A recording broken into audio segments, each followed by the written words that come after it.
परंतु आजचा कार्यक्रम म्हणजे काय बोलायचं किंवा कुठून सुरुवात करायची हा प्रश्न माझ्या समोर आहे. आणि म्हणून निश्चितपणानं कॉलेजचं शिक्षण संपल्यानंतर उद्योग क्षेत्रामध्ये येण्यासाठी मी पुण्याला एका कारखान्यामध्ये अप्रेंटिसशिप करत होतो. त्या काळामध्ये म्हणजे त्या भागातील एक प्रगतशील शेतकरी आणि जे 4 मुलीचे वडीलही होते त्यांची आणि माझी या ठिकाणी एक वडिलांचे मित्र, परिवारातले मित्र या नात्यानं भेटीगाठी व्हायच्या. परंतु त्यावेळेस कधी मला असं वाटलं नव्हतं की त्यांच्या मुलीशी माझा विवाह होईल. परंतु नंतर योगायोगाच्या गोष्टी असतात किंवा असं म्हणलं जातं की लग्नाच्या गाठी कुठेतरी वेगळ्याच ठिकाणी बांधल्या जातात. त्याप्रमाणे माझा आणि त्यांचा विवाह झाला आणि मी औरंगाबादला माझ्या उद्योगाच्या कामकाजामध्ये तेव्हा व्यस्त झालो. या ठिकाणी 1976 ला आमचा संसार सुरू झाला आणि आता जवळजवळ 49 वर्ष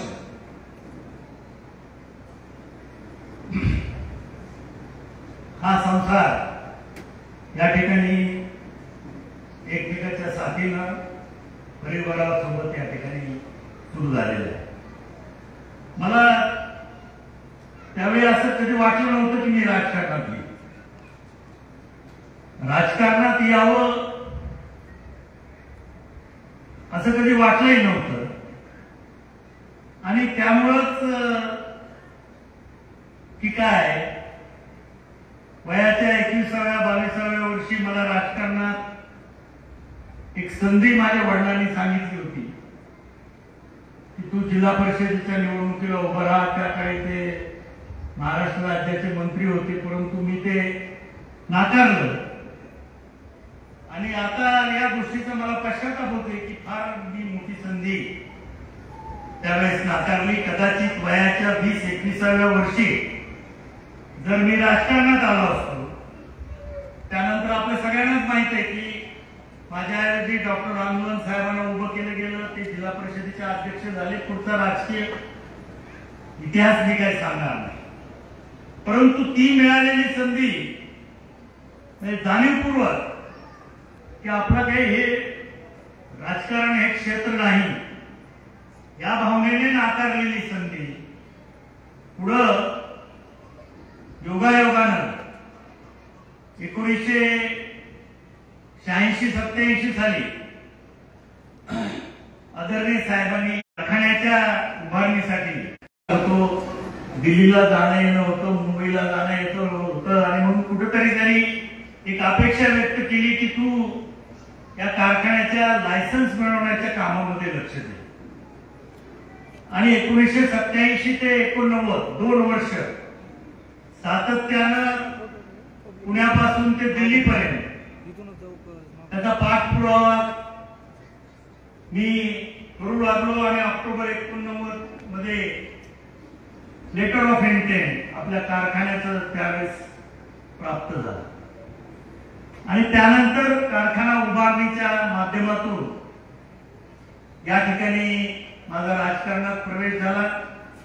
पहिली 5 वर्ष मी पंचायत समितीचा सभापती म्हणून काम करत होतो.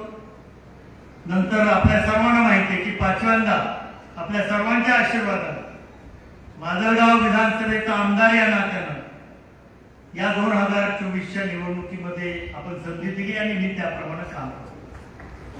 एकीकडे माजलगाव मध्ये कारखाना उभा करण्याच्या निमित्तानं मी मी या ठिकाणी जेव्हा आलो तेव्हा माझी जी मुलं असतील, म्हणजे मोठी मुलगी, 2 छोटी मुलं, यांची संपूर्ण जबाबदारी त्या काळामध्ये त्यांना घ्यावी लागली.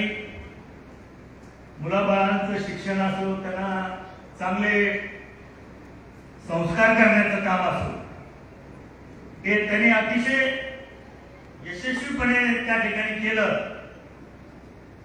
आणि मुलाबाळांचं शिक्षण पूर्ण करूनच त्या मांजरगावला आल्या असं म्हणलं तर काही वापर झाला. आणि पहिल्यापासूनच सामाजिक क्षेत्रात काम करायचं. महिला या आपल्या समाजामध्ये नेहमीच डावलल्या जातात. त्यांना सक्षमपणे स्वतःच्या पायावर उभं करायचं, या हेतून बचत गटाची चळवळ त्यांनी या तालुक्यात सुरू केली. त्या निमित्तानं जेव्हा त्या फिरायच्या तेव्हा एखाद्या गावात गेल्यानंतर कदाचित महिला जमा होण्यासाठी 2-2, 3-3 तास त्यांना वाट बघावी लागायची.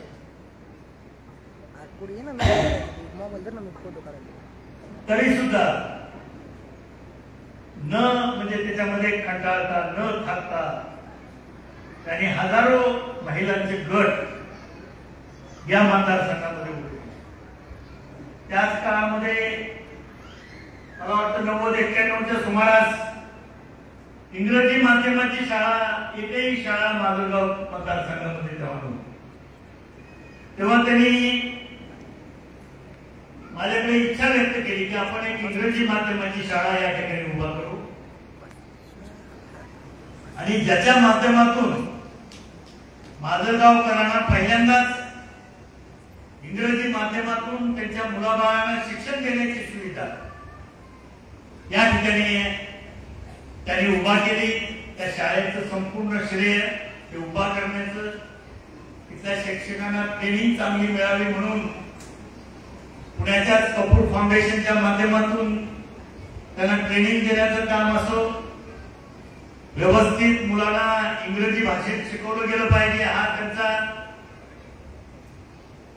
अध्यास असायचा. शिक्षक किंवा कुणी जर इंग्रजी भाषेत चुकला तर त्याला लगेच तिथल्या तिथं करेक्ट करायचं, हे माझ्या बाबतीतही अनेकदा घडलेलं आहे. त्यामुळं निश्चितपणानं एक चांगलं शिक्षणाची सोय. आज शेकडो विद्यार्थी इथून डॉक्टर झाले, इंजिनियर झाले, चार्टर्ड अकाउंटंट झाले आणि जगाच्या स्पर्धेमध्ये आपले विद्यार्थिनी टिकली पाहिजे ही भूमिका ती शाळा सुरू करण्याच्या मागची त्यांची राहिली. मुलींना रोजगारक्षम हो या हेतून त्यांनी नर्सिंग कॉलेज सुरू केलं. ANM, GNM, BSc, physiotherapy college. आणि आज मला आनंद आहे की या मतदारसंघामधल्या 300 ते 400 युवती आज त्या ठिकाणी प्रशिक्षित होऊन लगेच त्यांना नोकरी उपलब्ध होते अशी परिस्थिती. आणि म्हणून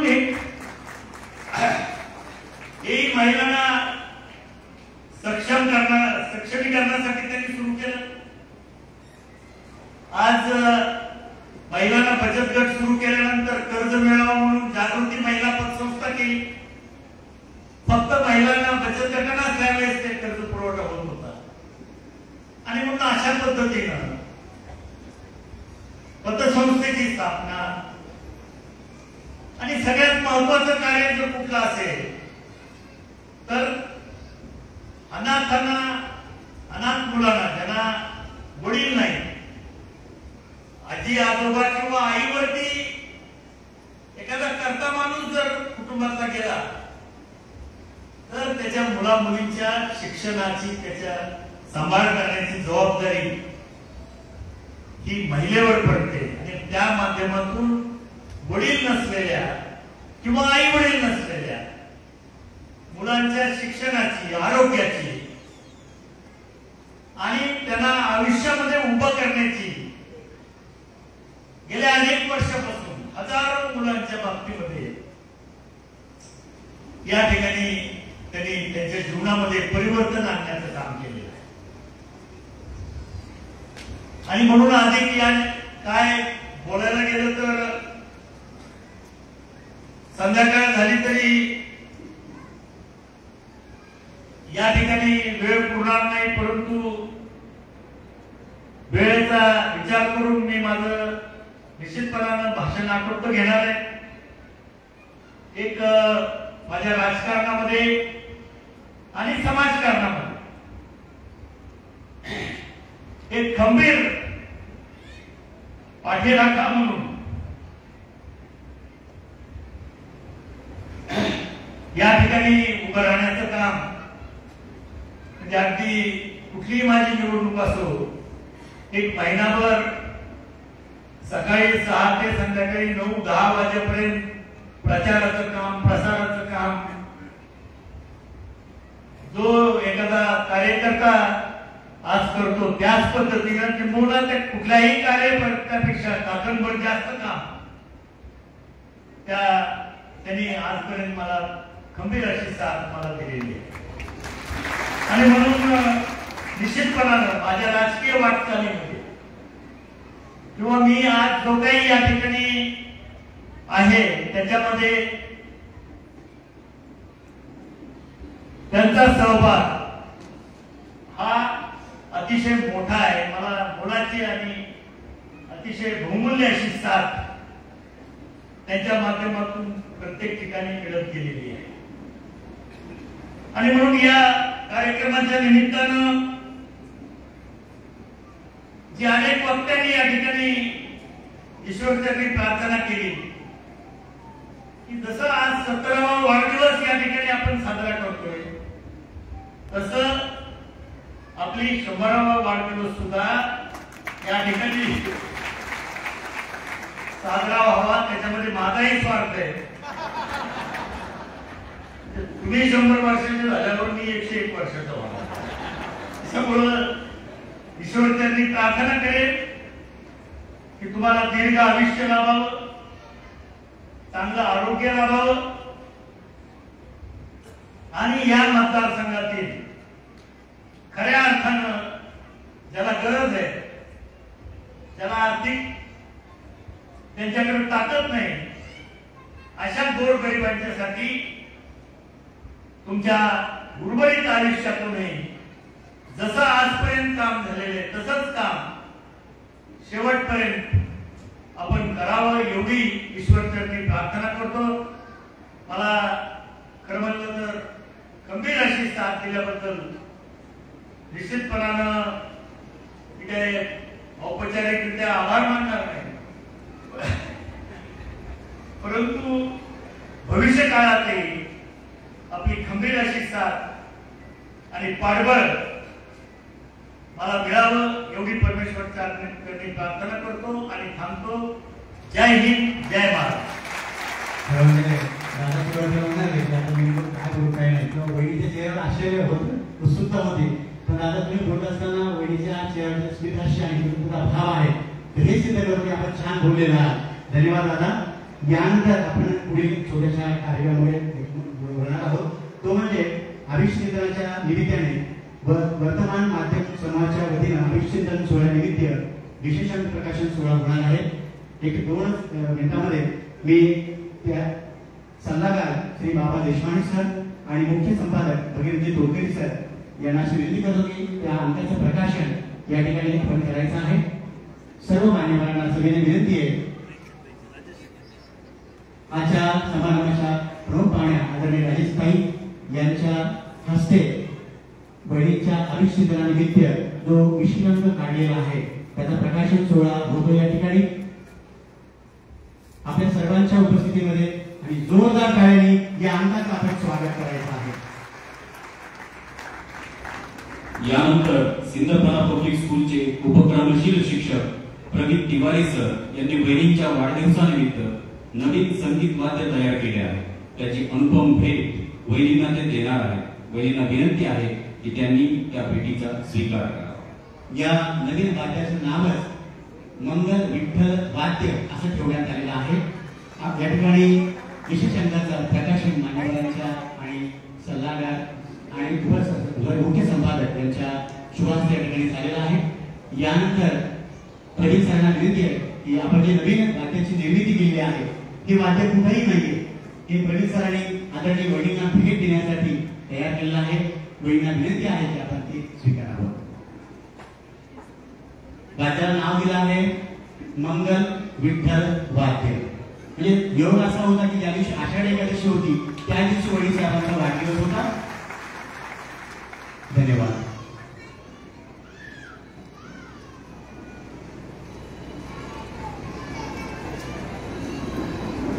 अध्यक्षांच्या परवानगीनं आपण अध्यक्षीय समारोप घेणार आहोत। त्यासाठी मी डॉक्टर अनंत गावकर साहेबांना विनंती करतो की त्यांनी अभिष्ट चिंतन सोहळ्याचा अध्यक्षीय समारोप करावा। आजच्या या सुंदर अशा कार्यक्रमाच्या सत्कार मूर्ती आदरणीय मंगलताई, ह्या कार्यक्रमासाठी आवर्जून या ठिकाणी आलेल्या प्रमुख अतिथी राजश्रीताई पाटील, ह्या कार्यक्रमासाठी उपस्थित असलेले आदरणीय मोहन काका सोळंके, आदरणीय राधाकृष्ण अण्णा पाटील, संघर्ष योद्धा आदरणीय बाबारावजी कोडबरे, डॉक्टर बजाज, मंचावरील उपस्थित मंडळी आणि बंधू आणि भगिनींनो, आज माधवगावमध्ये मला वाटतं पहिल्यांदाच एका समाजसेवी महिलेचा अभिषेक सोहळ्या ठिकाणी घडत आहे। म्हणून ह्या अशा कार्यक्रमाचं औचित्य साधून मी परमेश्वराचे आभार आणि ऋणी आहे की मला अशा देशात मला जन्म मिळाला की ज्या देशामध्ये हजारो वर्षापासून महिलेला देवीसारखं रूप मानण्यात येते। ह्या देशामध्ये आई ही सर्वश्रेष्ठ आहे। गुरु ब्रह्मा, गुरुदेव, गुरु महेश्वर, आईला हे तिन्ही रूपात पाहिलं जातं। असा महिलांचा सत्कार ह्या देशात घडतो। आज प्रातःस्मरण जर आपल्या देशात जर काय असेल, अहिल्या, द्रौपदी, सीता, मंडोदरी तथा पंचकन्या स्मरे नित्यम महापातकनाशन, म्हणजे महिलेचं नाव घेतल्यानंतरच आपल्याला मुक्ती मिळू शकते। अशा ह्या देशामध्ये अशा समाजसेविकेचा आदर्श आणि असा सत्कार होणं माधवगाव सारख्या ठिकाणी, याबद्दल मला आज खूप आनंद झालेला आहे। आज सगळं सोशल मीडिया म्हणजे सगळ्यात मोठे। परवा सोशल मीडियामध्ये मी एक पोस्ट पाहिली, मला आज मुद्दाम आठवली। एक लहानशी कन्या आपल्या आजीला विचारते, अगं आजी, आजी स्त्री म्हणजे काय? आजी म्हणते, अरे त्यात आवड काही नाही। स्त्री म्हणजे एक मनुष्यच असते, तिला तिचे आयुष्य असते। स्त्री म्हणजे मनुष्यच असते, तिला तिचे अवस्थेत असते। तुडवली तर नागिन बनते आणि जर तिला जास्त पर्यंत हुंकार केला तर वाघीण बनते, कडायली तर वीज बनते आणि ती आपल्या बाळाची नीट असते आणि बाळ ही भविष्यामध्येच्या कर्मामध्ये भविष्याचं बीज असते। एवढं चांगलं आपल्या आईबद्दल आणि महिलाबद्दल केलेलं आहे। आणि ह्या सगळ्या गुणाला, ह्या सगळे गुण घेऊन पुढे वाटचाल करण्यासाठी मंगला ते निघाले। त्यामुळे त्यांचं मी आज या ठिकाणी अभिनंदन करतो। दादा 1980 साली गोविंदराव कैलासवासी गोविंदराव टिळक यांच्या आमदार निवासामध्ये बसलेलो होतो। त्यावेळेस त्या ठिकाणी श्रीपतराव कदम, माननीय शिवाजीराव फडणवीस सगळे लोक बसले होते, मी तिथे बसलेलो होतो। त्यावेळेस श्रीपतराव कदम असं बोलून गेले की त्यांचे विरोधक होते त्या काळात, त्यावेळेस बोलून गेले की महाराष्ट्रामध्ये सात्विक, प्रामाणिक आणि श्रीमंती यामध्ये सगळ्यात मोठे कोण आहे? पहिल्या 10 लोकांमध्ये एक वरचं स्थान माननीय सुंदरराव सोळंके असेल असं त्यांनी त्यावेळेस म्हणाले होते। हा विषय काढण्याचा उद्देश असा, माहेरी श्रीमंत, सुंदरराव साहेबांच्या माध्यमातून सासरी श्रीमंत आणि अशा दोन्ही गोष्टी जर माझ्यासारखा कोणी असं फक्त पुण्याला बसून आयश केली असती, परंतु हे न करता सासऱ्याने घेतलेला वसा, नवऱ्याने घेतलेला वसा आणि समाजात आपल्याला काहीतरी करायचंय, हा वसावर या ठिकाणी आल्या आणि पंकजाताईने या ठिकाणी ते कार्य केलं। दिसताना दिसत नाही, पण मी मधल्या काळात पाहतो कोणत्याही गावाचा महिलांसाठी त्यांनी गट स्थापन केलेले आहे। आणि सगळ्यात महत्वाची गोष्ट, इंग्रजी माध्यमातून स्कूल सुरू करण्याचं त्यांनी जे पहिल्यांदा या ठिकाणी केलं आणि आज महाराष्ट्रामधल्या एका चांगल्या आणि नंबर 1 च्या शिक्षण संस्थेमध्ये त्या शाळेचा हे होतो हे त्यांच्यामुळे झालं, या त्यांचा अभिमानास्पद आहे. इंग्रजीबद्दल लोक काही बोलो, परंतु माझं तर मत असं आहे की इंग्रजी, विज्ञान आणि गणित हे 3 विषय इंग्रजीतून शिकवल्यानंतर तो विद्यार्थी मोठा होऊ शकतो, तो विद्यार्थी पुढे जाऊ शकतो. त्यामुळे ही सोय माजलगावला करून देण्यास सुरुवात त्यांनी केली, म्हणून त्यांचं मी अभिनंदन करेलच आणि त्यांना यापुढे सुद्धा अजून त्यांच्या बऱ्याच गोष्टी करायची त्यांची इच्छा आहे. ह्या गोष्टी करण्यासाठी दादा त्यांना अडवणार नाही आणि आपण सर्व समाजामार्फत त्यांना आपण शक्ती करण्याचा प्रयत्न करू आणि त्यांच्या हातून खूप गोष्टी घडावे. कारण दादाच्या यशस्वी तुमच्यापेक्षा मला जास्त वाटतं. ते एक कारण एकच आहे, तुमच्या भोवती चमचे खूप आहेत, त्यांच्या भोवती चमचे कोणी नाही. त्याच्यामुळे त्यांना काम करणं हा सोबत आहे, त्यामुळे ते चांगलं काम करू शकते. त्यामुळे हा ठिकाणी जास्त काही न बोलता एकच सांगेल की मंगलताई, तुम्ही ह्या ठिकाणी जे आता वसा घेतलेला आहे तो वसा टाकू नका. आणि एक गोष्ट सांगतो, तुम्ही बऱ्याच जेव्हा थोडं तुम्हाला काहीतरी त्रास होतो आरोग्याचा, माझ्यावर विश्वास टाकता, मला फोन करून थोडा सल्ला घेता. मी तुम्हाला एक गॅरंटी देतो की जोपर्यंत मी जिवंत आहे तोपर्यंत तुम्हाला कोणताही आजार होऊ शकणार नाही. यासाठी मी परमेश्वराला प्रार्थना करतो आणि पुढील आयुष्यात तुमच्या मार्फत, दादाच्या मार्फत ह्या ठिकाणी चांगले चांगले नवीन नवीन उद्योग, नवीन गोष्टी याव्या आणि त्यांना दीर्घायुष्य लाभावं अशी परमेश्वरची प्रार्थना करतो. जय हिंद, जय महाराष्ट्र. धन्यवाद सर. आपण त्यांचं मार्गदर्शन ऐकण्यासाठी उत्सुक आहोत. त्या आजच्या समारंभाच्या प्रमुख पाहुण्या माननीय राजश्री पाटील, माननीय जेसी या ठिकाणी आले, त्यांचे आगमन झालेलं आहे. यांचा परिचय करून देण्यासाठी मी निमंत्रित करतो अनवर सर यांना. परिचय देण्यापूर्वी मी मुद्दा उभा आहे. कार्यक्रमाला थोडा उशीर झाला याची मला जाणीव आहे, परंतु आपण राजेश्रीताई आणि शेवटी वहिनींचं मनोरथ या ठिकाणी होणार आहे. त्यामुळं आपण सर्वांनीच या ठिकाणी थोडीशी कळ सुसून बसून राहावं. कार्यक्रमानंतर प्रत्येकाला या ठिकाणी भोजनाची सोय केलेली आहे, आपण जेवण करूनच जायचंय. त्याच्यामुळं निश्चितपणानं आपण सर्वजण हा कार्यक्रम संपेपर्यंत या ठिकाणी अतिशय शांतपणे हा कार्यक्रम ऐकावा अशी अपेक्षा करतो.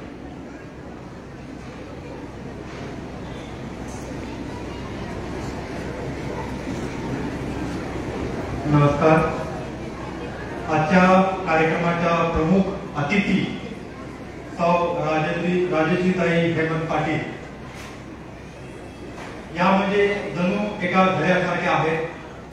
सतत वाहणाऱ्या, न थकणाऱ्या, सर्वसामान्यांच्या सुखदुःखावर आपल्या सत्कार्यातून फुंकर घालणाऱ्या, त्या म्हणजे संकटाच्या वादळातही अविचल उभ्या असणाऱ्या दीपस्तंभासारख्या, ज्या महिलांना, विद्यार्थ्यांना आणि उद्योजकतेच्या वाटचाल करणाऱ्या नव उद्योजकांना दिशा दाखवतात. त्या शिक्षण, उद्योजकता आणि समाजसेवा या 3 पायऱ्यांवर आपल्या कार्याचा ठसा उमटवणाऱ्या कर्तृत्वशाली महिला आहेत. त्यांचे लौकिक शिक्षण MA इंग्रजी, BEd, MJ या शैक्षणिक पार्श्वभूमीवर त्यांनी समाजाच्या उन्नतीसाठी उभी केलेली Godavari urban multi state cooperative society, Godavari international school, Godavari foundation या केवळ संस्था नाही तर त्या समाजाच्या उभारणीच्या स्वप्नांची मूर्त रूपे आहेत. त्यांनी 7 वेळा राष्ट्रीय पातळीवर टेबल टेनिस व बास्केटबॉल या स्पर्धांमध्ये महाराष्ट्राचे नेतृत्व केले. खेळांच्या मैदानात झुंजणारी ही झुंजार योद्धा आज समाजाच्या रणांगणातही तितकी परिपक्वतेने झुंज देत आहे. मी एक स्त्री बोलते या एकपात्री नाटक म्हणजे त्यांच्या जिद्दीचा दस्तऐवज आहे. त्यांनी ग्रामीण व शहरी भागातील महिलांना स्वयंरोजगार, प्रशिक्षण व मार्गदर्शन देऊन सक्षम केले. त्यांचे प्रत्येक पाऊल म्हणजे एका नव्या आशेची चाहूल. त्यांनी उभारलेल्या संस्थांमधून आर्थिक दृष्ट्या दुर्बल महिलांना आधार मिळतो आणि त्यांच्या जीवनात एक नवा सूर गवसतो. नीती आयोगातर्फे गौरव केलेल्या 100 महिलांमध्ये ताईंचा समावेश आहे.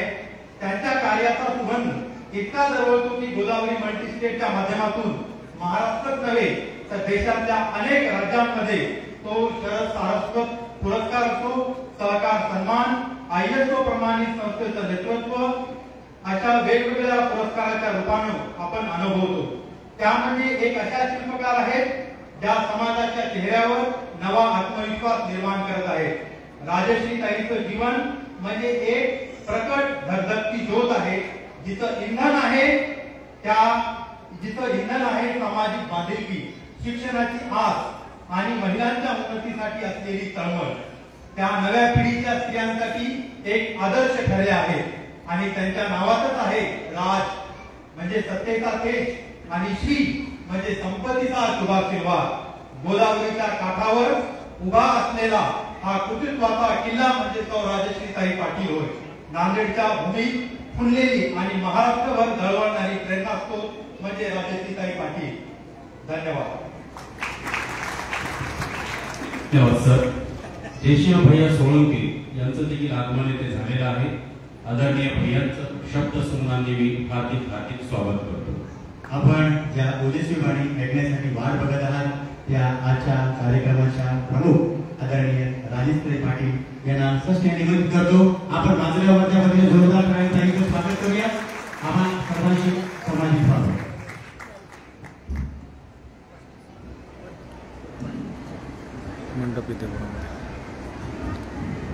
महाराष्ट्राची कुलस्वामिनी तुळजाई भवानी, दोन छत्रपतींना घडवणाऱ्या या महाराष्ट्राला सहकार्याचं सामर्थ्य सगळ्यात पहिल्यांदा देणारा राष्ट्रमाता राजमाता जिजाऊसाहेब, महाराष्ट्राच्या सय्यदापारीवर स्वराज्याचं देखणं शिल्प कोरणारे छत्रपती शिवराय, आपल्या पत्नीचा गौरव आपल्या राजमुद्रेवर कोरणारे शास्त्रवीर संभाजीराजे, बहुजनांच्या लेकरांनी शिक्षण घ्यावं म्हणून सगळ्यात पहिल्यांदा कायदा करणारे लोकर्षी छत्रपती शाहू महाराज, माझ्यासारखी सर्वसामान्य स्त्री चार चौघात ज्यांच्यामुळे बोलायचं धाडस करू शकली अशा क्रांतिज्योती सावित्रीबाई फुले.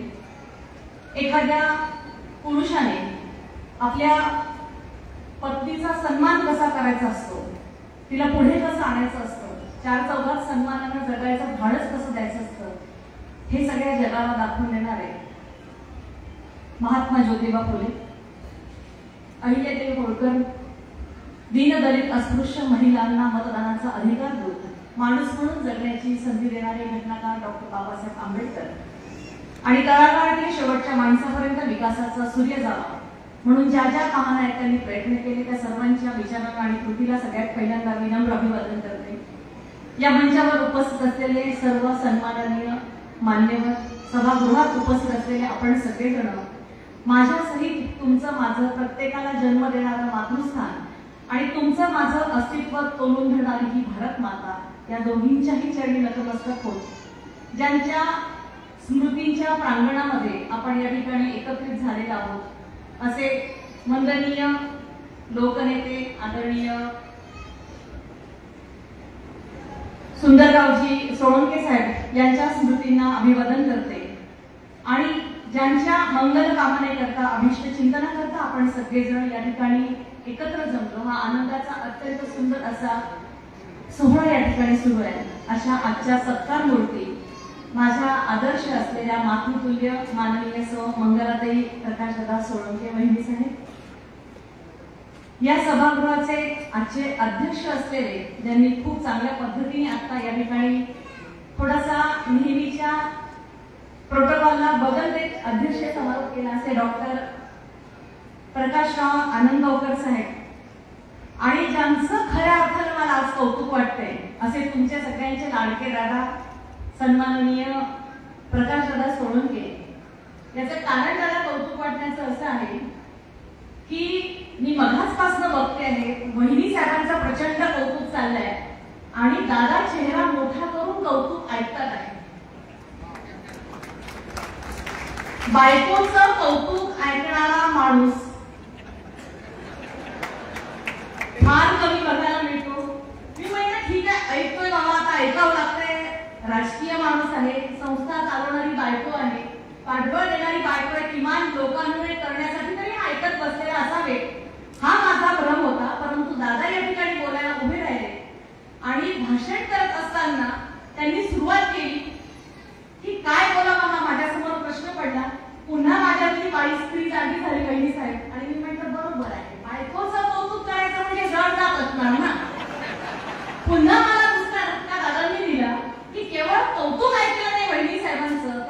बोलण्याचं त्यांनी कौतुक केलं देखील. आणि ते कौतुक केलेलं तुम्ही मी आपण सगळ्यांनी बघितलं. ते केवळ बोलण्यापुरतंच कौतुक नव्हतं, तर ते गेल्या 50 वर्षातल्या त्या दोघांच्या सहजीवनातलं मांडलेलं सार या ठिकाणी त्यांनी मांडलेलं होतं. ते त्यांच्या अंतःकरणातून आलेलं होतं. प्रसंगी त्यांच्या डोळ्याच्या कडा ओलावलेल्या तुम्हाला मला जाणवत होतं. अनेकदा त्यांचा श्वास त्या ठिकाणी कोंडल्याचं तुम्हाला मला जाणवत होतं. एखाद्या नवऱ्याच्या मनात बायकोबद्दल असलेला प्रचंड प्रेम, प्रचंड आदर, विश्वास, समर्पण, एक समर्थता, या दोघांचं अत्यंत सुंदर सहजीवन हे म्हणजे येणाऱ्या पिढ्यांसाठी अनेक वर्ष येत असलेला आदर्श आहे. अशा या आदर्श दाम्पत्याला मनापासून या ठिकाणी सगळ्यात पहिल्यांदा सलाम करते. वहिनी साहेब, तुम्हाला उदंड निरामय आयुष्याच्या खूप खूप शुभेच्छा देते. याचं मनातून कारण सांगते की आजही आपण सगळेजण आता व्हॉट्सअपच्या विद्यापीठात काम करतो आणि व्हॉट्सअपच्या विद्यापीठात काम करत असताना आदरणीय वीरेंद्र दादा किंवा नेतृत्व या ठिकाणी बसलेले आहे. म्हणजे तुमची तर खूप मोठी जबाबदारी वाढलेली आहे. आता हे असं पितृतुल्य व्यक्तिमत्व घरात असताना माझ्यासारख्यांसमोर, तुमच्यासारख्यांसमोर एक वेगळा आदर्श आहे. व्हॉट्सअप उघडलं की बायकोबद्दलचे वेगवेगळे कमेंट असणारे जोक तुमच्या आमच्या समोर येतात. नवरा बायकोच्या संवादांमध्ये बायकांवर किती वेगळ्या खोचाप्रमाणे बोलता येईल. म्हणजे पुरुष सुद्धा एकत्र बसले तर आपल्या घरातल्या लक्ष्मीची कशी वेगवेगळ्या पद्धतीने टिंगल करता येईल असा सगळा एकंदरीत सामाजिक संकेत असताना एक उच्च पदावर असलेला माणूस, एक खूप मोठी राजकीय परंपरा त्यांच्या मागे आहे, एक प्रचंड मोठं आदराचं स्थान आहे की ज्याला बायकोची गरज करायची गरज नाही आहे, असं असताना देखील आपल्या पत्नीचा सन्मान करतो. त्यावेळेस मला आवर्जून असं म्हणावं वाटतं की या महाराष्ट्राला त्या शहाजीराजांनी परंपरा दिली. त्यांनी जिजाऊंवर विश्वास ठेवला आणि त्यांनी सांगितलं, तुझ्या लेकरांच्या साथीनं तू महाराष्ट्रात जा, शिवबाला तुझ्या लेकरांना हाताशी घेऊन या महाराष्ट्राच्या भूमीमध्ये स्वराज्य निर्माण कर. त्याच परंपरेला हाताशी घेत छत्रपती शिवरायांनी या महाराष्ट्रात स्त्रीत्वाचा सन्मान केला. तोच संस्काराचा धागा घेत घेत छत्रपती संभाजीराजांनी आपल्या पत्नीचा सन्मान करणारा आपल्या मुद्रेवरती एक वाक्यात ओळीत संदेश दिला. त्या ओळीत त्यांनी लिहिलेलं, श्री सखी राज्ञी जयते. जी श्री आहे, जी लक्ष्मी आहे, जी सखी आहे, जी माझी मैत्रीण आहे, अशा या माझ्या राणीचा जय जयकार असो, आपल्या राणीचा, आपल्या पत्नीचा जय जयकार असणारी मुद्रा करणारे ते छत्रपती संभाजीराजे. त्यानंतरची परंपरा महात्मा फुलेंनी या महाराष्ट्राला दिली. त्यांनी सावित्रीबाई फुलेंच्या माध्यमातून स्त्री शिक्षणाचा पाया घातला आणि पुढे ही परंपरा महाराष्ट्रातल्या अनेक संत महात्म्यांनी या भूमीवरती आपली आणि तोच धागा घेऊन मला वाटतं आदरणीय प्रकाश दादा आणि आदरणीय वहिनी साहेब, आपण आपल्या दोघांनी या माजलगाव परिसराला हा सुंदर दाम्पत्य जीवनाचा एक परिस्पर्श दिलेला आहे. हा धागा घेऊन निश्चितच या माजलगाव परिसरातील सगळेच युवक युवती एक वेगळी प्रेरणा घेऊन आपलं आयुष्य जगतील अशी मी या ठिकाणी आशा बाळगते. मंचावर बसलेल्या सर्व सन्माननीय अतिथींची त्यांच्या उपस्थितीप्रमाणे सन्मानाने दखल घेते. ज्यांचे ज्यांचे सन्मान झाले, ज्यांचे ज्यांचे सत्कार झाले, त्या सर्व राजकीय, सामाजिक क्षेत्रातील, आर्थिक क्षेत्रातील सर्व धुरीणांची या ठिकाणी सन्मानाने दखल घेते. खरं म्हणजे सगळे आपण माझ्यापेक्षा वयाने, मानाने, अनुभवाने ज्येष्ठ आहात. तरीही आपल्या आधी माझा सन्मान केला त्यासाठी मनापासून तुम्हा सगळ्यांचे ऋणही व्यक्त करते. माझ्या समोर सभागृहात बसलेले सर्व माझ्यापेक्षा वयाने, मानाने, अनुभवाने ज्येष्ठ असलेली सर्व मानवाईक मंडळी, माय मावल्या माता भगिनी, या सोळंके परिवारातील संस्थेतील सर्व सन्माननीय कर्मचारी वृंद, आपण सर्व आयोजक मंडळी, तुम्हा सगळ्यांचंही या ठिकाणी मी सन्मानाने दखल घेते. आणि या अत्यंत सुंदर अशा सोहळ्याची एक दर्शक होण्याची संधी मला मिळाली. तुम्ही सगळ्यांनी खूप माझं कौतुक केलं, मला खरं प्रेशर येऊन गेलं भाषण करायच्या आधी जेवढा मोठा मला परिचय दिला. मला वाटतं आज या ठिकाणी माझ्या हस्ते काहींचा सन्मान वगैरे झालेला नाहीये, तर इथे येऊन मला सन्मानित झाल्यासारखं वाटतंय. तुमच्या फोटो बघितला आणि मी तेव्हाच वहिनी साहेबांच्या प्रेमात पडली. म्हटलं इतक्या देखण्या महिलेला आपण भेटलंच पाहिजे. आणि इथे आल्यावर तुमचं कार्यकर्तृत्व बघितलं आणि तेव्हा कार्यकर्तृत्व बघितल्यावर मी म्हटलं ह्या केवळ दिसायला देखण्या नाही, यांचं मनही तेवढं आणि म्हणून तुमच्यासाठी म्हणावं असं वाटतं, देकडे ते हात ज्यांच्या निर्मितीचे सोहळे. तुमच्या हाताला निर्मितीचे डोहाळे येतात, ज्या हाताला निर्मितीचे डोहाळे येतात त्या हाताच्या माध्यमातून अशी सुंदर निर्मिती होते. आणि मग त्या माध्यमातून या भागातील अनेक महिला असतील, अनेक मुली असतील. आज 300-400च्या वर मुलींना कुठेतरी नर्सिंगच्या माध्यमातून हाताला रोजगार मिळतो. अनेक बचत गटाच्या माध्यमातून महिलांना आर्थिक सक्षम होण्याची संधी मिळते. अनेक संस्था उभ्या राहतात, त्या संस्थांच्या माध्यमातून अनेक कर्मचाऱ्यांच्या भाकरीची सोय होते. एखादी संस्था उभी राहते, एखादं कार्य पुढे जात असतं, तेव्हा ते कार्य पुढे जात असताना आपण सगळेजण खूप सहजपणे घेतो. आज वहिनी साहेबांचं पण इथे सहजपणे कौतुक झालं. आपल्यापेक्षा वयाने मानाने मोठे असलेल्याही मान्यवरांनी या ठिकाणी कौतुक केलं.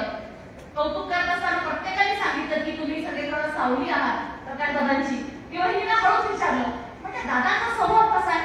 त्यांनी चौकून माझ्याकडे विचारलं, का बरं काय तुम्हाला वेगळं कळलं का? म्हणजे नाही हो, मी सहज विचारलं, तुमच्या एवढ्या वर्षाचा सहवास आहे, मला भाषण करायचं आहे, तर कसा स्वभाव आहे? तर त्यामुळे नाही, अत्यंत शांत आहे. आता त्यांनी मला जरी शांत सांगितलं असेल तरी 100% एखाद्या राजकारण्याची बायको म्हणून मला माहिती आहे की राजकीय नवऱ्याचा शांतपणा त्याच्या बायकोला कसा कसा सहन करावा लागतो. तो वेळ कसा की वहिनी 100% सहन केला असेलच, कारण हे इतकं सोपं नसतं. म्हणजे मी एखादा या ठिकाणी ना एक व्याख्यानी म्हणून पण आहे, सहकार क्षेत्रातली काम करणारी कार्यकर्ती म्हणून पण आहे, तुमच्यासारखी एक महिला म्हणून पण आहे आणि एका राजकारण्याची बायको म्हणून पण आहे. तेव्हा आपण आमदार खासदारांच्या बायकांना इतकं सहजपणे गृहीत धरतो. म्हणजे सहज बायकांना सहज वाटते की काय बरं आपलं, गाडी काढते, गाडीत बसते, आपली घरात माणसं आहे कामं करायला. तुम्हाला लक्षात येतं का, महिन्यातल्या 30 दिवसातल्या हार्डली 2 ते 3 दिवस आम्हाला नवऱ्याची तोंड दिसतात. तुम्ही संध्याकाळी 6 वाजता जर नवरा घरी असाल, तुम्ही सगळ्या महिलांसाठी सांगते आणि तुम्हाला त्याचा अनुभव असेल, हे सॉफ्टवेअर आणि हार्डवेअर. म्हणजे तुम्ही किती मजबूत असेल तरी हे चांगले असल्याशिवाय तुमची गाडी चालत नाही, म्हणून हे सॉफ्टवेअर. तर तुम्हाला सगळ्यांना अनुभव असेल बघा, तुम्ही सगळे ड्युटी करणारी माणसं आहात, तुमचा अनुभव हाच असेल की संध्याकाळी 6ला जर तुमच्या शाळा संपत असेल किंवा तुमच्या पतसंस्थेचं ऑफिस बंद होणार असेल, 6ला संपलं तरी डे एंड करून काही करून आमचे इथे रवींद्र कानडे सर बसले, शेजूळकर आहेत आपल्या पतसंस्था चळवळीमध्ये कार्य करते, सगळे आमचे जोरदार फेडरेशनवरती काम करणारी मंडळी. संध्याकाळच्या कामकाजाची वेळ संपल्यावरही आमच्या बायकांना माहित असते की अर्धा एक तास थोडंसं मित्रांसोबत टंगळ केलं तर नवरा साधारण 7-7:30 पर्यंत घरी येतो. बायकांचं मॅनेजमेंट असतं, स्वयंपाकाचं गरम गरम त्याला जेवायला वाढावं इथपर्यंत वगैरे सगळी तयारी केली. 7-7:30ला नवरा घरी मिळाला की फोन सुरू होतो. पहिला फोन उचलला तर ठीक, नाही तर लगेच दुसरा. त्यांच्या फोनवर पहिला पिंकी लावतो, पप्पा फोन आले की कसं काय, पिंकीचा फोन बरोबर उचलतात पप्पा. बायको चालायचं तुम्ही पोरांचे फोन सोडत नाही. तो फोन उचलला की कसं टाकून का वाजून आले नाही तुम्ही, 7:30 वाजले कसं काय आले? नाही येऊ लागलो होतो, काहीतरी झालं मुद्दून काहीतरी कारण सांगतात. बरोबर आहे. म्हणजे रोज संध्याकाळी 7-7:30ला नवरा आला, अर्धा 1 तास उशीर झाला तर तुमची धडधड सुरू होते. एकाच दिवशी 7-7:30ला येणारा नवरा जर 10-11-12 वाजेपर्यंत घरी आला नाही तर तुमचा जो खालचा माल वरचा खाली होतो. 10 मित्रांना फोन तुमचे जातात, 4-4ला याला विचार त्याला विचार, फोन उचलला नाही, SMS ला उत्तर दिलं नाही तर तुमचं काहीच खालीवर होतं. आमचे नवरे जेव्हा 10 कार्यकर्ते 100 विरोधक जीवावरती घेऊन रात्रंदिवस बाहेर फिरत असतात, तुम्ही विचार करा. हे सगळं काही होत ठीक आहे, हा सगळा सन्मान, हा सगळा मान असतो, परंतु या सन्मान मानाच्या पलीकडे जाऊन एक काटेरी मुकुट डोक्यावरती ठेवून एक धगधगता अंगारा पदरात कायम सांभाळत आमच्या मंगलाताई या ठिकाणी आयुष्यभर कालाला साथ समर्थ करत आल्या. आणि हे करत असताना त्यांच्या चेहऱ्यावरचं हास्य कधी कमी झालं नाही. मला वाटतं हे हास्य सगळ्यात मोठी ताकद आहे. माणसाच्या आयुष्यात जे दुःख येतात, ज्या अडचणी येतात, आपण सगळेजण साक्षीदार आहोत. कुठल्याही काळात नसताना केवळ एखाद्या वैमनस्या पोटी जेव्हा एखादा हल्ला होतो, जेव्हा एखादी अडचण उभी राहते, तेव्हा ही अडचण उभी राहत असताना कुठलीही राजकीय पद जाऊ द्या, परंतु एक स्त्री म्हणून, लेकरांची आई म्हणून, त्या घरातली गृहिणी म्हणून त्या बाईचं काळीच किती धडधडलं असेल. त्यावेळी त्या ताकदीने त्यांना उभं राहावं असेल, घरातल्या लोकांना ते सांभाळून घ्यावं लागलं असेल, जी हिंमत दाखवावी लागली असेल. आणि हे होत असताना आज कितीही काळीच धडधडलं तरीही चेहऱ्यावरचं हसू कणभरही कमी होऊ द्यायचं नाहीये. अनंत अडचणी समोर येत असताना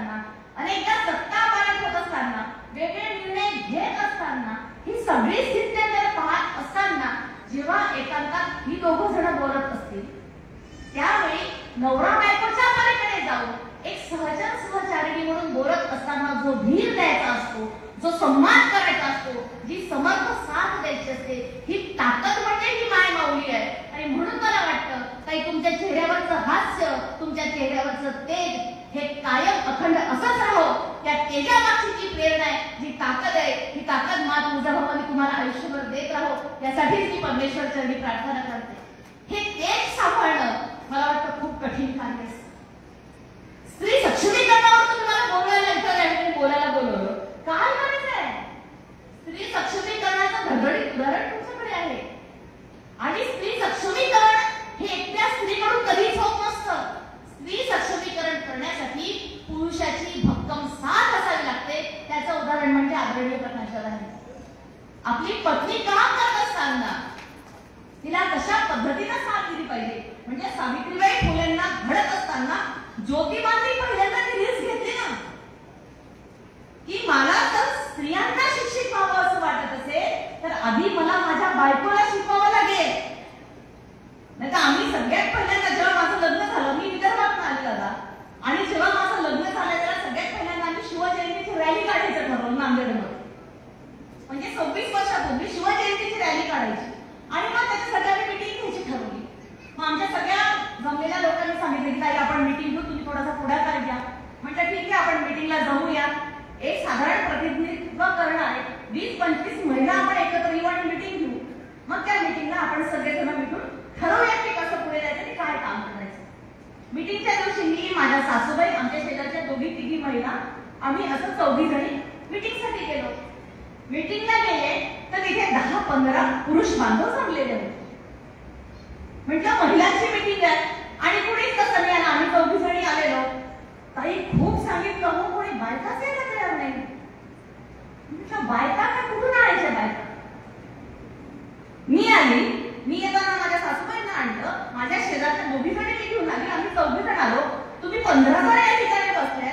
तुम्ही तुमच्या बायकांना जरी घेऊन आला असतात तरी 15 जणी त्या आल्या असतात, त्या 2-2 घेऊन आला असतात तरी 60-70 जणी आज आपण या ठिकाणी जमलो असतो.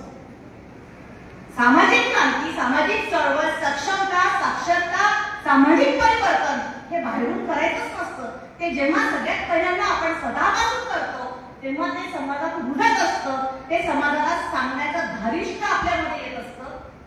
आणि म्हणून ही सक्षमता इथं आपल्या समोर दिसत आहे. हे सगळे पंढरीचे विठ्ठल रुक्मिणी या ठिकाणीच आहे. म्हणजे साक्षात तुम्ही दोघांनी एकमेकांना हार घालून जेव्हा उभे राहिला तेव्हा मला तोच भास झाला. मी त्या फोटोग्राफरला म्हणलं या विठ्ठल रुक्मिणीचा फोटो काढून घे दोघांचा, इतका सुंदर देखणार.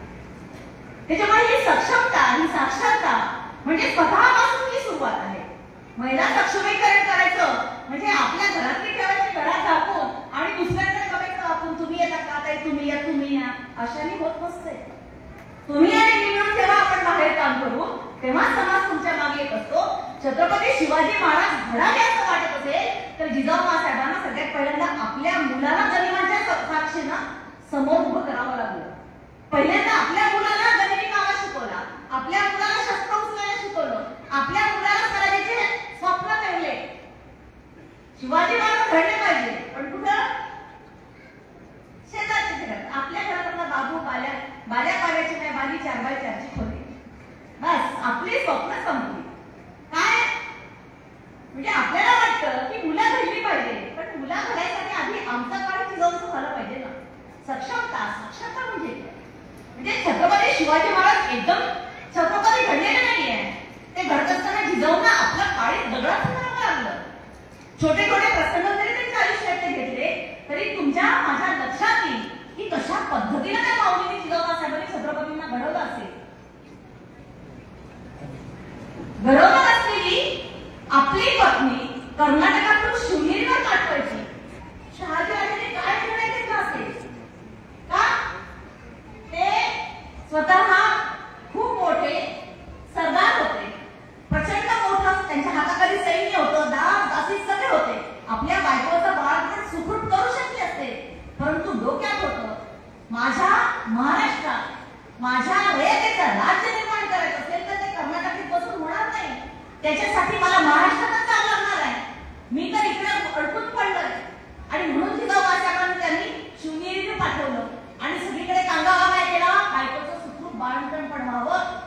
जिजाऊ मासाहेबांना शिवनेरीवर पाठवलं. शिवनेरीवर आलेल्या जिजाऊ मासाहेब गडावरती एकटक उभा राहिला. गरोदर असलेल्या जिजाऊ मासाहेब गडावर उभे राहिलेले आहेत. 9 महिने भरत आले. गडावरती 12 खंडगार वाहते. फेब्रुवारी 19 फेब्रुवारीचा छत्रपती शिवाजी महाराजांचा जन्म आहे. तुम्ही लक्षात घ्या सगळ्या घटनाक्रम. 19 फरवरीला प्रचंड थंडी आणि थंडीत गडावर किती थंडी वाटत असेल आणि अशा थंडीमध्ये जिजाऊ मासाहेब गडावरच्या एका टोकावर उभ्या राहिलेल्या आहेत. सकाळपासून एकट्याच समोरच्या त्या सह्याद्रीच्या रांगांकडे टक लावून बघतात आहे. सकाळपासून उभा असलेल्या जिजाऊ मासाहेब पाण्याचा थेंब तोंडात घेतलेला नाही, अन्नाचा घास खाल्लेला नाही. दास-दासी सांगून थकलेल्या की मासाहेब काहीतरी खाऊन घ्या, पिऊन घ्या. आपण दिवस भरलेले आहेत, आपल्याला काही त्रास होतो काय, कुणाचंही काही ऐकत नाहीये. अख्खा गड चिंतेत झुललेला की काय झालं, आऊसाहेबांना काय झालं. राजवैद्यांना बोलवलं गेलं. सगळ्यांना आऊसाहेबांनी हात धुवून थांबवलं. काही करता आऊसाहेब ऐकत नाही. मध्यान्ह होणार, डोक्यावरती ऊन आलं, वारं थंडगार वाहतंय. सगळा गड चिंतेत असताना एक दासी मात्र मैत्रिणीसारखी धावून आली आणि तिने हळूच मासाहेबांना विचारलं, आऊसाहेब आपल्याला काही खावंसं द्यावंसं वाटतंय का? आपल्याला काही डोहाळे लागले का? डोहाळे म्हटल्याबरोबर जिजाऊ मासाहेबांनी वळून बघितलं. तुम्हाला सगळ्यांना माहित आहे की गरोदर बाईचे डोहाळे फुगवायची आपल्या परंपरा आहे, आपल्या संस्कृतीमध्ये. डोहाळे फुगवणे म्हणजे काय असतं? हा अत्यंत सुंदरचा गर्भसंस्कार आहे की गर्भात असलेली स्त्री तिच्या मनात निर्माण झालेल्या इच्छा पूर्ण करायच्या की जेणेकरून जन्माला येणारं बाळ हे अत्यंत सुदृढ, सशक्त अशा सुंदर मनाने जन्माला येईल. याचं कारण बाळ त्या आईच्या पोटामध्ये जेव्हा सगळ्यात पहिल्यांदा श्वास घेतो तेव्हा त्याच्या श्वासाची लय डॉक्टर यांच्याकडे बसले त्यांना माहिती या गोष्टी, हे विज्ञानाने सिद्ध केलं आहे. बाळ आईच्या गर्भात असताना पासून तिच्या गर्भाचे ठोके आणि त्याच्या ठोके एका लयीत चालत असतात. ती जे विचार करते ते विचार त्याच्या मेंदूमध्ये जात असतात. ती जे खाते त्याचं रसग्रहण होऊन त्याच्यावरती त्याचं भरण पोषण होत असतं. आणि म्हणून डोहाळे पूर्णपणे पुरवले गेले पाहिजे हे त्या दासीच्या लक्षात आलं आणि तिने चमकून आऊसाहेबांनी तिच्याकडे म्हणाले आणि हो सखे मला ना डोहाळे लागलेले आहे. सगळा गड आनंदून गेला की आऊसाहेब बोलल्या, आऊसाहेबांना डोहाळे लागलेले आहे. गड गोळा झाला आणि म्हणाले, आऊसाहेब सांगा ना तुम्हाला कशाचे डोहाळे लागले, मला काय खावंस वाटतं, तुम्हाला काय प्यावंस वाटतं, तुम्ही फक्त शब्द सांगा, तुमचे डोहाळे आम्ही पुरवतो. जिजाऊ साहेब म्हणाल्या, सखे मला डोहाळे लागले ग, पण मला काही खायचे डोहाळे लागलेले नाही. मग कशाचे डोहाळे लागले?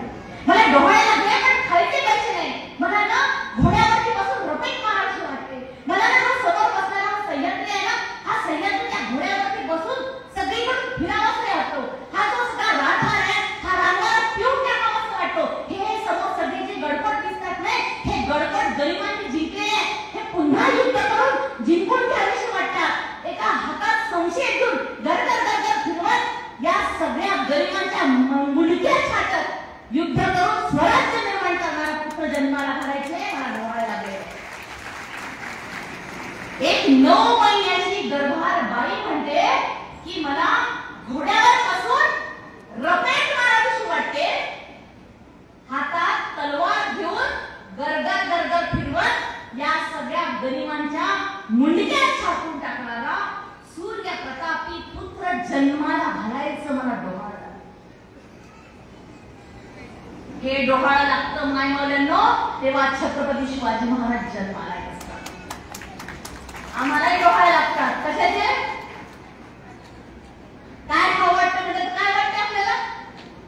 पाणीपुरी, आंबट खाऊ वाटतं. आंबट खाल्लं तर आंबट शौकीन लेकरं जन्माला येते की नाही? काय तर म्हणजे वाटीच खाऊ वाटते. मोठे वाटीच खातात ना. आम्ही काय विचार केला पाहिजे, आम्ही काय ध्यास घेतला पाहिजे, आम्ही काय वाचन केलं पाहिजे, आम्ही सजगतेने आयुष्य जगलं पाहिजे हे कोणी आमच्यासमोर मांडलंच पाहिजे. फक्त सक्षम होणे. अरे सक्षम होणे म्हणजे काय आहे की आयुष्यात जगत असताना एक विचार घेऊन पुढे चाललं पाहिजे. नाही तर बघत आपलं बाल्या करायची नाही बाली. मी कुठेतरी शिकतो, मी कुठेतरी नोकरीला लागतो, बायको पण मग नोकरी करणारीच बघतो. माझ्या नोकरीला लागत असताना दिलेले पैसे सासऱ्याकडून हुंड्यातून घेतो. इकडे माहित नाही आमच्याकडे कशी पद्धत, इकडे काय पद्धत आहे माहित नाही. कुठेतरी नोकरीला 30 द्यायचे असतील तर सासऱ्याकडनं घ्यायचे. तो विचारा शेतीवाडी विकून कुठून तो गोळा आणून येतो. नसल तिला तिला आयुष्यभर जिंदगीभर हिला ऐकत बसायचे. हे सगळं करत आयुष्यभर जगायचं. तिने कुठेतरी जिल्हा परिषद जायचं, त्यांनी कुठेतरी जिल्हा परिषद जायचं, शनिवार रविवारी मग शहराकडे जायचं, शहरात एखादं घर बांधायचं, घरावरती भलं मोठं नाव घ्यायचं. छत्रपती शिवाजी महाराजांनी एवढे गड उभे केले, एका गड किल्ल्यावर स्वतःचं नाव नाही. ते गड किल्ले उभे करणारे तेव्हा ते स्थापत्य विशारद हिरोजी इंदुरकर अत्यंत सुंदर रायगड बांधले, अत्यंत सुंदर रायगड बांधला. किती लोक रायगडावर जाऊ आले हातवरती करून सांगा. बापरे बाप, बऱ्यापैकी चांगली संख्या आपल्याकडे, बऱ्यापैकी चांगली संख्या नाही. काही दोनच हातवरती येतात. हे जिवंत आपली सगळी स्मृतीस्थळ आहे. रायगड, शिवनेरी, कोंढाणा या सगळ्या स्थळांवर तुम्ही आम्ही गेलो पाहिजे. ज्या रायगडावर छत्रपती शिवप्रभूंचा पदस्पर्श झालाय त्या रायगडावर जाऊन आलं पाहिजे. रायगडावर खडे पसरले शिवरायांचे पाय, हीच आमची हिरे माणके दुसरी दौलत नाही. ज्या रायगडावरती शिवछत्रपतींचे पदस्पर्श झाले तिथली माती डोक्याला लावून गेलं, तीच आमची हिरे माणके आहे. त्या रायगडावरची जेव्हा बांधणी झाली आणि ती बांधणी बघून छत्रपती शिवाजी महाराज खुश झाले आणि त्यांनी सांगितलं हिरोजी इंदुरकरांना की काय बक्षीस देऊ तुम्हाला सांगा. आताचे असतं हिरोजी इंदुरकर द्याना साहेब मग जिल्हा परिषदचं जमते का बघा. एखादं पद, एखादी कमिटी, एखादं कॉन्ट्रॅक्ट, या रस्त्याचं काम, त्या रस्त्याचं काम, एखादं शिफारस पत्र, अजून अमुक. परंतु स्वराज्य कशामुळे योग्य झाला तर केवळ छत्रपतींच्या एकट्यामुळे झालं नाहीये. छत्रपतींचे मावळेही त्याच ताकदीचे होते, छत्रपतींची रयतही त्याच ताकदीची होती आणि म्हणून स्वराज्य निर्माण झालेलं आहे. जिजाऊ महासाहेबांनी तो वसा, तो वारसा आपल्या रेतेला दिला होता.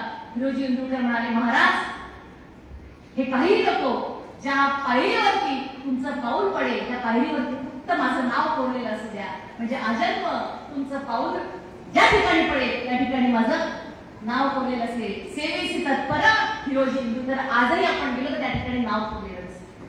सक्षमता ही असते. आज बचत गटाच्या माध्यमातून तुम्ही सगळ्या महिला आर्थिक सक्षम झालेल्या आहे, बरोबर आहे की नाही? आर्थिक सक्षम आहात की नाही आहात? अरे सांगा, मी एकटीच किती वेळ बोलणार आहे ना. आर्थिक सक्षम आहात ना आपण? आर्थिक सक्षम म्हणजे काय असतं बरं?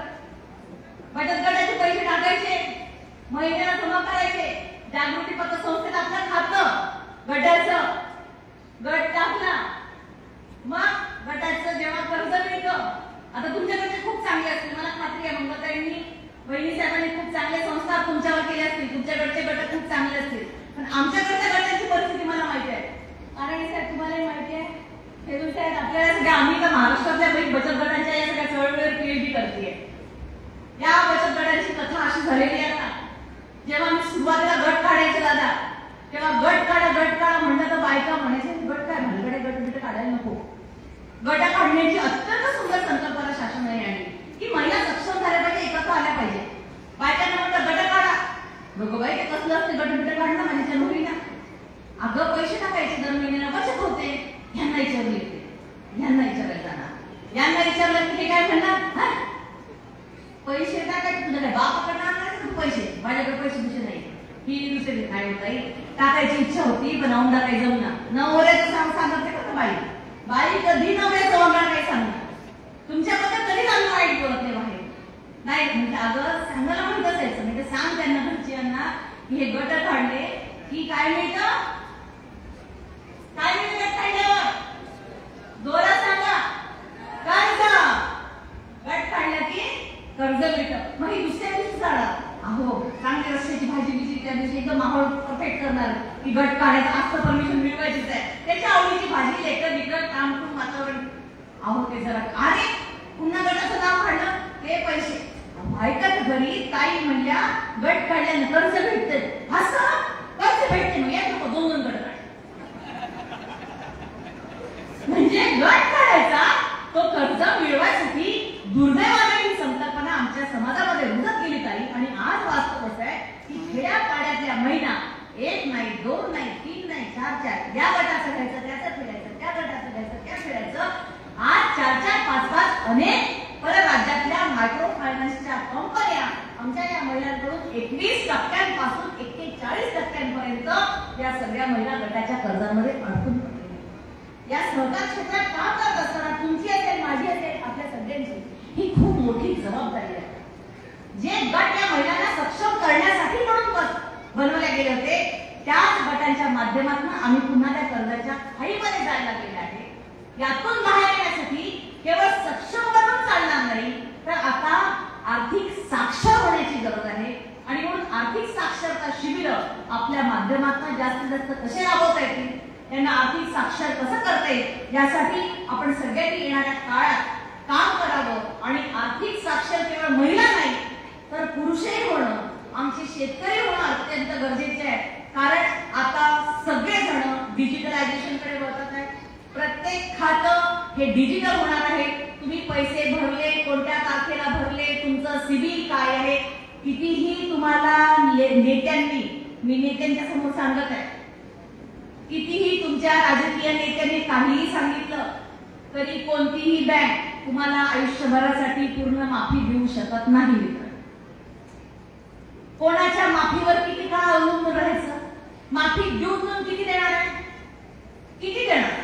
आयुष्यभर आपल्याला कोणी का पोसायचं? आपण आपल्या माया सक्षम होत ना. मी माझ्या महिलांना कायम सांगत असते, कुठल्याही सबसिडीच्या भानगडीत पडायचं नाही, कुठल्याही राजकीय लोकांच्या मागे लागायचं नाही, कोणत्याही शासनाच्या फंड्सच्या मागे लागू नका. तुम्ही तुमच्या पायावर उभं राहा. तुम्ही तुमचा फंड स्वतः तयार करा. तुम्ही तुमच्या स्वतः सक्षम व्हा. तुम्ही तुमचा कार्यक्रम स्वतः तयार करायला शिका. तुम्ही तुमच्या आर्थिक सगळी जोखीम जी आहे तुमची तुम्ही उभी करा. 100% तुमच्या सगळ्यांमध्ये ती ताकद आहे. तुमच्या घरातले नवरे जेव्हा खिशेवर करतात, आज काहीच नाही, पाठबघणं काही आहे का? तुम्ही काढून देता किती पैसे?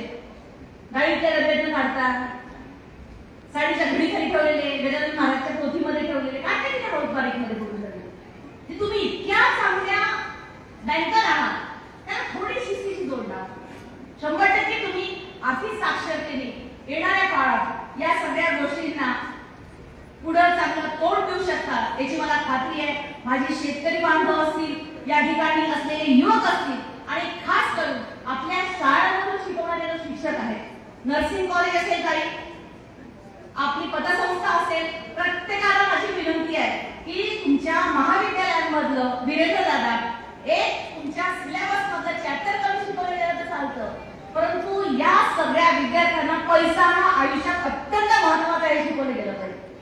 दुर्दैवानं आजपर्यंत पैशाला अत्यंत नगण्य स्थान दिलं गेलं. आमच्या लेकरांना आम्ही शिकवतच नाही की पैसा किती महत्वाचा आहे, हा पैसा कसा वापरायचा, त्या पैशाची कशी निर्मिती होते, हा पैसा शिस्तीने कसा निर्माण होतो, या आर्थिक शिस्त कशी असते, हे सगळं आमच्या मुलांना आम्ही शिकवलं गेलं पाहिजे. आणि ही आर्थिक साक्षरता लहानपणापासून आणणं ही तुमची माझी अत्यंत महत्वाची जबाबदारी आहे. बोलता येण्यासारखे खूप विषय आहेत, परंतु आज ताईसाहेबांचा दिवस आहे, पण मला संधी मिळाली की या महत्वाच्या गोष्टी मी सातत्याने सांगतच राहते.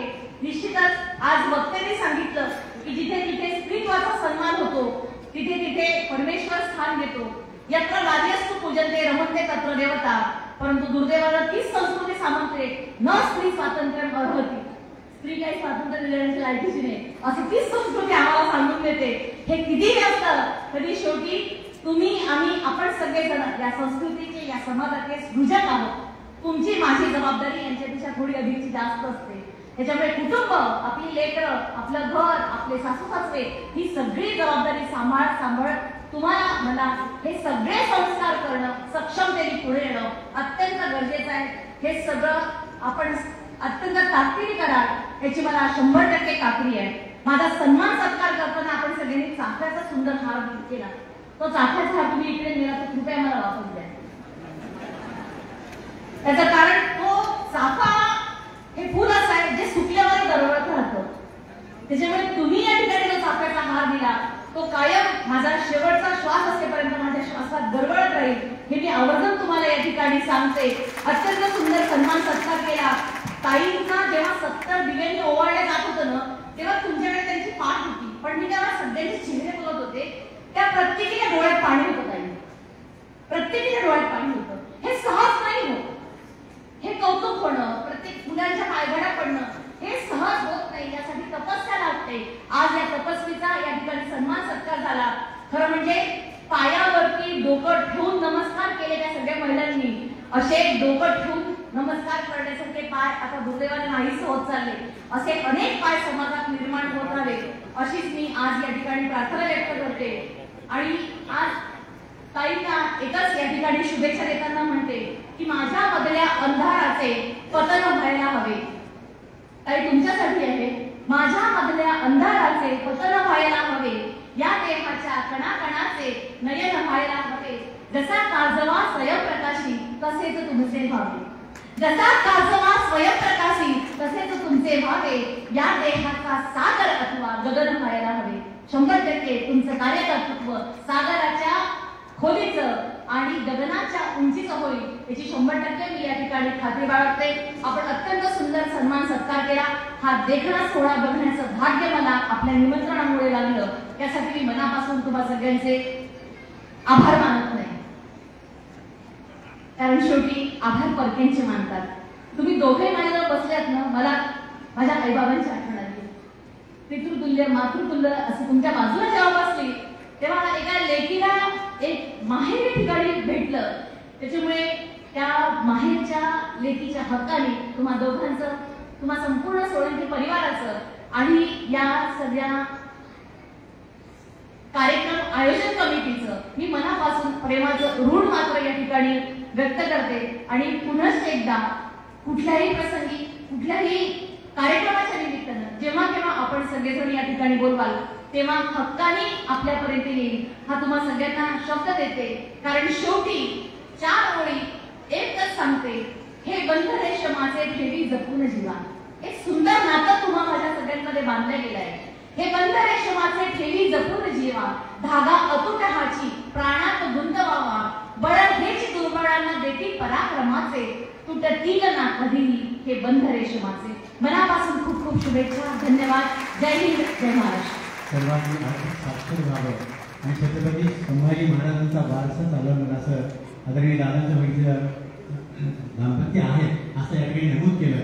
आणि ताई तुम्ही म्हणाला की मी इथं आले तर मला माहेरी आल्याचा आनंद भेटला. धन्यवाद ताई. आपण आणि बहिणी यांच्यामध्ये जास्त वेळ न देता मी आदरणीय बहिणी साहेबांना विनंती करतो की अभिष्ट चिंतन सोहळ्याला उत्तर द्यावे आणि आपण जोरदार टाळ्यांनी बहिणीचे स्वागत करतो. आदरणीय बहिणी.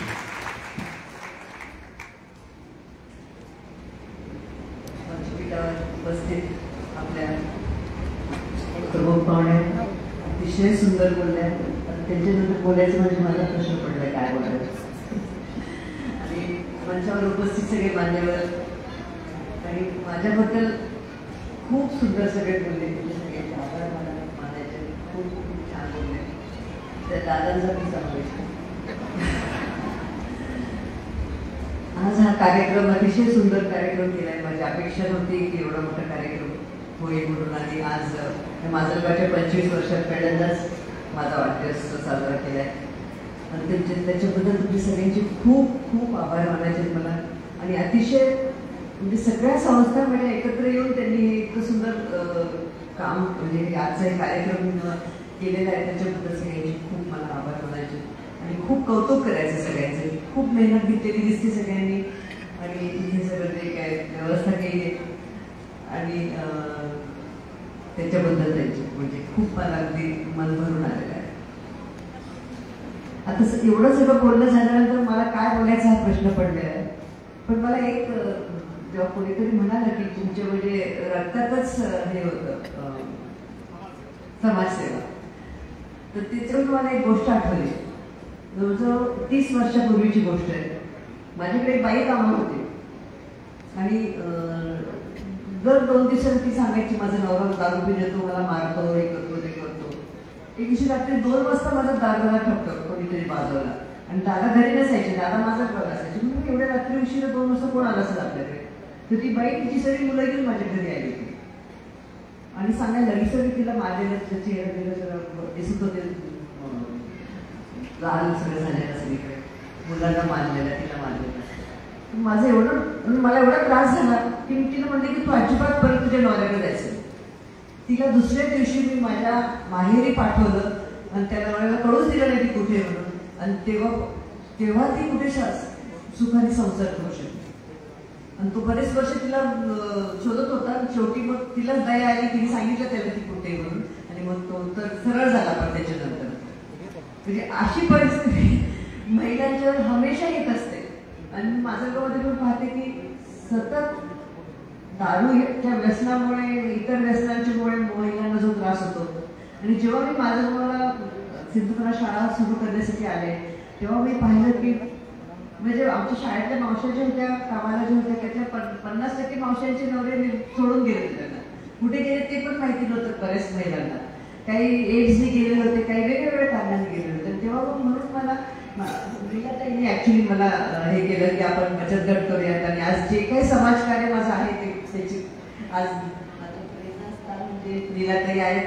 आणि त्यांनी त्यांचा खूप अनुभव होता समाजसेवेत, आणि त्यांच्यामुळे मी शिकले.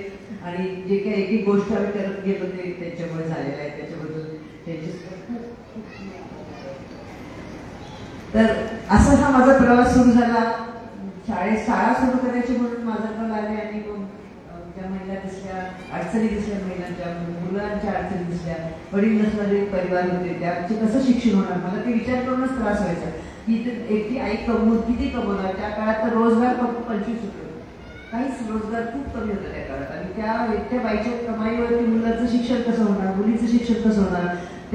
त्याच्यामुळे काय व्हायचं की सहजपणे मुलगी जरा 13-14 वर्षाची झाली की एकतर तिचं लग्न करून टाकायचं, नंतर तिला शेतात कामाला न्यायचं. मुलीचं शिक्षणाचा विषयच नव्हता. आणि म्हणून आपण दत्तकची योजना सुरू केली.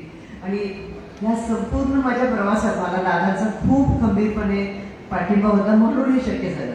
म्हणजे नर्सिंग जरी त्यांनी सांगितलं तुम्हाला की नर्सिंग कॉलेज सुरू केलं, मी नाही सुरू केलं, त्यांनी सुरू केलं. त्यांचंच आशिष हे असायचं की आपण नर्सिंग कॉलेज सुरू करूया, आपण फिजिओथेरपी सुरू केलं. मी प्रत्येक वेळेस त्यांना सांगायचे की कशात तुम्ही वाढवताय. मला असं वाटायचं की मला झेप येते नाही. पतसंस्था सुरू करताना तर मी त्यांना सरळ सांगितलं होतं मला बँकिंग क्षेत्राचं काहीच माहिती नाही आहे, तुम्ही सुरू करू नको सुरू करायला. पण त्यांचं एक जी दृष्टिकोनचं होता, जी हे होती, तो त्यांचा बघण्याचा जो हे होता तो खूप मोठा होता. आणि त्यांना कळत होतं की ह्या बचत गट करायचे असेल तर त्याच्यासाठी आपल्याला पतसंस्थेची गरज आहे, महिलांना कर्ज देण्याची गरज आहे. त्या काळात जेव्हा आम्ही नॅशनलाइज बँक्सकडे कर्जासाठी जात होतो तेव्हा ते अक्षरशः बँक मॅनेजर म्हणायचे तुम्ही कशाला इथे, तर तुम्ही आपल्या घरी बसून स्वयंपाक करत जा, महिलांना सांगायचे. अजिबात तयार होते. महाराष्ट्र शासन अनेक योजना सांगत होते की बचत गटांना मोफत कर्ज मिळेल, बिनव्याजी कर्ज मिळेल, ते मिळेल, ते मिळेल. ते कधीच झालं नाही. उलट बँका आम्हाला त्रास, जे बँकचे हे होते कर्मचारी होते ते त्रास द्यायचे महिलांना.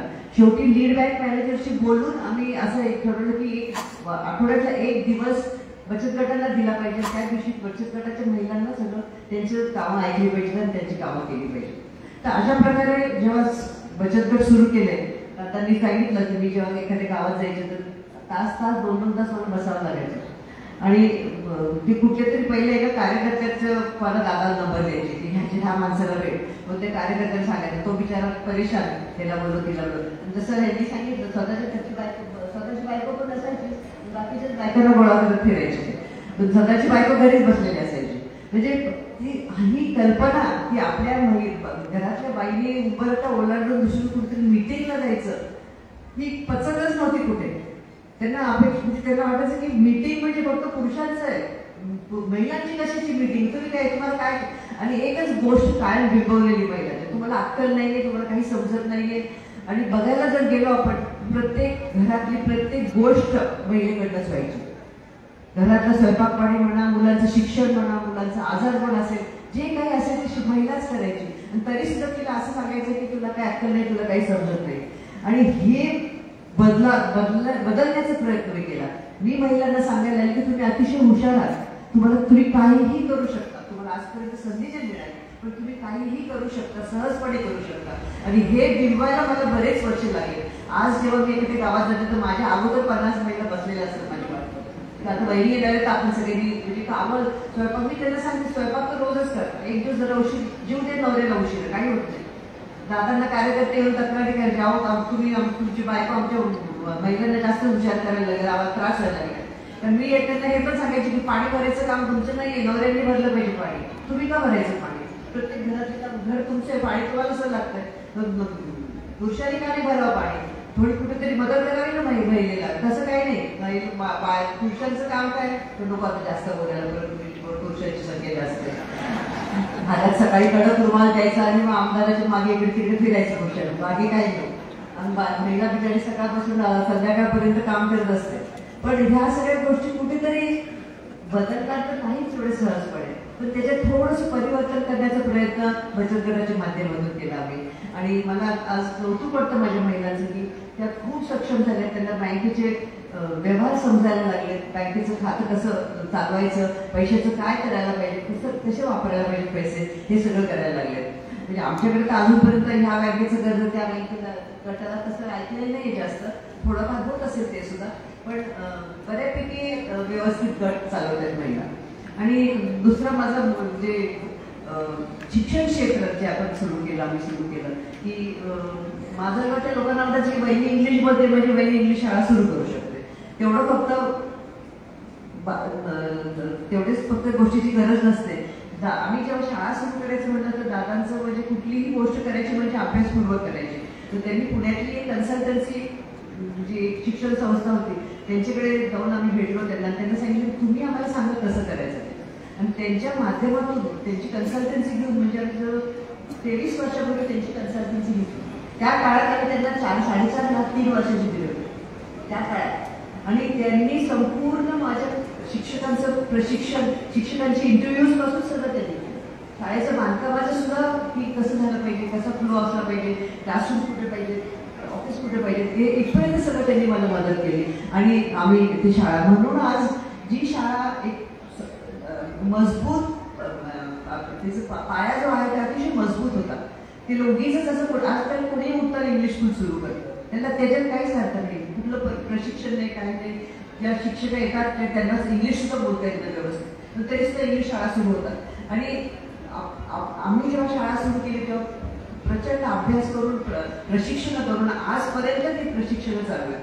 आजही तुम्ही बघतात चंद्रपूर शाळेत एप्रिलमध्ये किंवा जूनमध्ये प्रशिक्षण चालूच असतात. आणि त्याच्याशिवाय शिक्षक ज्या दर्जा शिक्षकाचा आपल्याला आवश्यक असतो तो दर्जा आपल्याला टिकून ठेवायचा असेल तर त्याला प्रशिक्षणाशिवाय काहीच पर्याय नाही. आणि अशा प्रकारे शाळा सुरू केली तर तसंच लवकर हळूहळू नर्सिंग सुरू झालं, ANM झालं सुरुवातीला, मग GNM झालं, BSc झालं, पोस्ट बेसिक झालं, फिजिओथेरपी झालं. तर ह्या सगळ्या गोष्टी याच्यासाठी की मुलींना लवकर त्यांना काहीतरी एखादं